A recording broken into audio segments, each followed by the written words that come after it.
Salamat sa panonood ng aming video. Narito ang apat na pinakakaraniwang negatibong katangian na kabilang sa isang Taurus. 1. Tamad. Tunay ngang mahaba ang pasensya ng isang Taurus na hintayin ang kanyang kapalaran o ang tamang pagkakataon para sa kanya, kaya naman, at the same time, ay pinaghaharian din siya ng katamaran. Kakailanganin pa niya ang inspirasyon at motibasyon bago niya magawa kung ano talaga ang gusto niyang gawin. Kung wala ang mga ito, ay mahihirapan siyang paghariin ang kasipagan sa kanyang katauhan.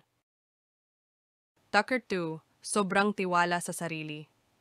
Sa kabila ng katamaran ng isang Taurus, once naman na siya ay sumpungin na ng sipag, asahan mo na magiging very active siya at kikilos siya ng parang alam niya ang lahat o sobrang dami niyang alam. Malaki ang tiwala niya sa kanyang sarili, to the point na kung minsan ay nahihirapan na siyang magtiwala sa iba. Once na maiset na niya ang goal niya, ay tutuparin niya ito ayon sa paniniwala niya at wala siyang ibang planong susundan, kundi ang plano na siya mismo ang gumawa.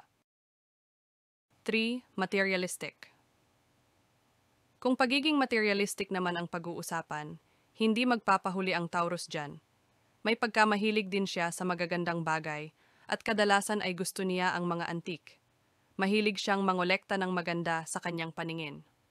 Sobra rin niyang na-appreciate kung siya ay makakatanggap ng regalo na isang gamit na may value sa kanya. Seloso, selosa. Ito ang isa sa hindi magandang karakter ng Taurus.